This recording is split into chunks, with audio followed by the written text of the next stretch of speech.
Primero que nada, muy buenas tardes compañeros, y así como ustedes, pues yo también ya me quiero ir a mi casa, porque ya es tarde, llevamos todo el día aquí, estamos cansados, pero pues me tendrán que aguantar aquí un ratito mientras les hablo acerca de unos temas muy importantes. Bueno, eso y porque no quiero reprobar. Para comenzar, pues hablaré un poco acerca de los temas que veremos. Estos serán análisis de comportamiento bajo diversas condiciones de carga, control de factor de potencia y por último arranque. Para comenzar, empezaremos hablando acerca del comportamiento bajo diversas condiciones de carga. Los motores síncronos son ideales para aplicaciones que requieren una velocidad constante y una alta eficiencia energética. El comportamiento de un motor síncrono bajo diversas condiciones de carga depende de diversos factores, los cuales son la potencia del motor, la calidad de la fuente de alimentación, el tipo de carga y la forma en que se controla el motor. Continuando, hablaremos acerca de los tipos de carga. Para esto se consideraron tres, los cuales son carga nominal, carga parcial y sobrecarga. A carga nominal, los motores síncronos tienen un factor de potencia cercano a la unidad y un alto rendimiento. Debido al ángulo de fase entre el voltaje aplicado en el estator y la corriente en el estator, se mantiene cercano a los 0 grados, lo que significa que la corriente en el estator está en fase con el voltaje aplicado. Esto resulta en un factor de potencia cercano a la unidad, lo que significa que la potencia aparente y la potencia activa son casi iguales. Si la carga del motor es demasiado baja, el factor de potencia del motor síncrono puede disminuir debido a la falta de carga reactiva. Los motores síncronos tienen un alto rendimiento a carga nominal, debido a su diseño de rotor de polos salientes que proporciona un par de arranque alto y una alta eficiencia a velocidades nominales. Además, el diseño del rotor permite una alta capacidad de sobrecarga y una buena estabilidad de velocidad a cargas variables. Todo esto contribuye a un alto rendimiento del motor síncrono a carga nominal. Continuando, hablaremos de la carga parcial. Esta nos dice que el rendimiento del motor puede disminuir debido a la reducción de la carga mecánica en el eje del motor. Esto se debe a que el motor síncrono está diseñado para funcionar a una velocidad constante, sincronizada con la frecuencia de la red eléctrica. Si la carga en el eje del motor disminuye, la velocidad puede aumentar debido a la reducción del par mecánico en el eje del motor. Cuando la velocidad del motor aumenta, la corriente de excitación del campo magnético en el rotor también puede aumentar para mantener la sincronización entre el rotor y el campo magnético en el estator. Esto puede resultar en un aumento del consumo de energía y una disminución de la eficiencia del motor síncrono. Y por último tenemos la sobrecarga, la cual nos dice que si la carga en el motor síncrono es mayor a su capacidad nominal, el motor puede experimentar una serie de problemas. Uno de estos es que la velocidad del motor puede disminuir debido a la carga adicional en el eje del motor. Esto puede provocar que el motor pierda la sincronización con la frecuencia de la red eléctrica, lo que a su vez puede provocar un aumento en la corriente de excitación del campo magnético en el rotor y una disminución en el factor de potencia del motor. Esto resulta en un aumento en la pérdida de energía y una disminución en la eficiencia del motor. Si la carga del motor es mayor que su capacidad nominal, puede ocurrir una sobrecarga térmica en el motor. Esto significa que la temperatura del motor puede aumentar por encima de su nivel máximo de diseño, lo que puede provocar una falla en el motor y daños en sus componentes. La sobrecarga térmica puede ser causada por el aumento de corriente en el motor debido a la carga adicional en el eje del motor. En aplicaciones de alta carga, los motores síncronos pueden requerir sistemas de enfriamiento adicionales para mantener su temperatura dentro de los límites seguros. Continuando, hablaremos acerca del control de factor de potencia. Este es un proceso importante en la gestión de energía eléctrica en una red de suministro eléctrico. El factor de potencia es una medida de la eficiencia o rendimiento con la que se utiliza la energía eléctrica en una red. Los receptores eléctricos transforman la energía eléctrica en otro tipo de energía, pero toda la energía eléctrica que consumen no se transforma por completo en energía útil. Se define como la relación entre la potencia real y la potencia aparente. La potencia real es la cantidad de energía eléctrica que se convierte en trabajo útil, mientras que la potencia aparente es la cantidad total de energía eléctrica que se está utilizando en la red. El factor de potencia y el coseno de phi tienen el mismo valor, lo cual se calcula como factor de potencia igual a coseno de teta, lo que da igual a potencia activa, que se calcula en kilowatts, entre potencia aparente, que es kilovatio ampere. Continuando con el tema de factor de potencia, y como ejemplo, si toda la energía que consume una lámpara se transformara en luz, sería un receptor totalmente eficiente, por lo que tendría un factor de potencia de valor 1. La energía eléctrica que se pierde en los receptores se pierde por culpa de las bobinas, que algunos receptores llevan y que son necesarias para su funcionamiento, como por ejemplo en el bobinado de un motor. El factor de potencia, cuanto más cercano es a 1, mejor será el rendimiento del receptor. A la potencia que realmente produce trabajo en el motor la llamamos potencia activa o útil y será transformada a trabajo en el eje del motor.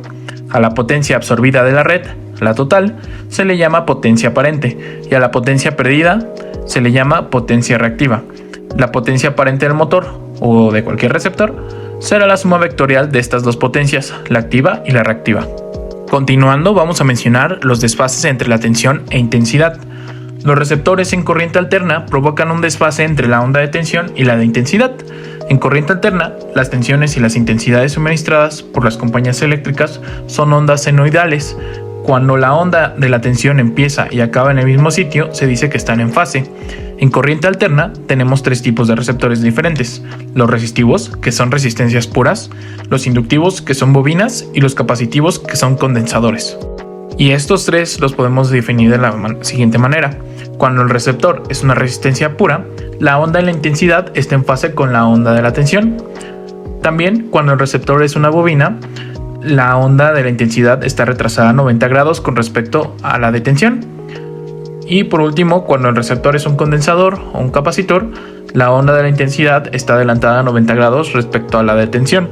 Probablemente en este momento me dirás, oye, pero normalmente en los circuitos ocupamos los tres, dos o a veces uno, pero tendemos a combinarlos. Entonces, ¿qué pasa en estos casos? Bueno, en estos casos, en un ejemplo, una bobina es inductiva, pero al ser un cable enrollado también podría ser una resistencia. Por lo tanto, también sería resistiva. En estos casos, el ángulo de desfase no será ni 0 grados, ni 90 grados, ni menos 90 grados. Será uno diferente. Por ejemplo, podría ser de 30 grados o de menos 40 grados. El coseno del ángulo de desfase entre la tensión y la intensidad por un receptor es el coseno de phi. Cuando hablamos del factor de potencia, también estamos hablando del valor del coseno de este ángulo en un receptor de corriente alterna, es decir, el desfase que produce entre la tensión y la intensidad. Siguiendo con otro tema, hablaremos de las tres potencias en alterna. La potencia aparente o total es la suma vectorial de la potencia activa y la reactiva. Se suele representar mediante el llamado triángulo de potencias. La S es la potencia aparente, la PA es la potencia activa y la Q es la potencia reactiva. Solo se transforma en el trabajo útil la PA o potencia activa. La S o aparente es la que consume en total el receptor y la Q serán las pérdidas de potencia que tenga. Este triángulo también nos da el ángulo para calcular el coseno de phi. Cuanto más pequeño sea el ángulo, más se parecerá a la S o a la PA y mejor rendimiento tendrá el receptor, por ejemplo, un motor. Además, si el ángulo es de 0 grados y la S y la PA o útil serán la misma, lo que quiere decir que toda la potencia o energía absorbida será útil, no habrá Q. En este caso, el rendimiento es máximo y diremos que el factor de potencia es 1. Si queremos disminuir el vector Q, potencia reactiva, en el triángulo de potencias solo tenemos que colocar condensadores en paralelo con el receptor. Cuando la carga eléctrica necesita energía adicional, los capacitores se descargan y suministran energía adicional en la carga. Esto ayuda a mantener el factor de potencia en niveles óptimos y reduce el desperdicio de energía eléctrica. Con esto mismo aumentamos QC, disminuimos Q total y por lo tanto disminuimos el ángulo y aumentamos el coseno de phi. Si aumentamos este coseno, como tiene el mismo valor que el factor de potencia, hemos conseguido aumentar el factor de potencia y por lo tanto el rendimiento del receptor.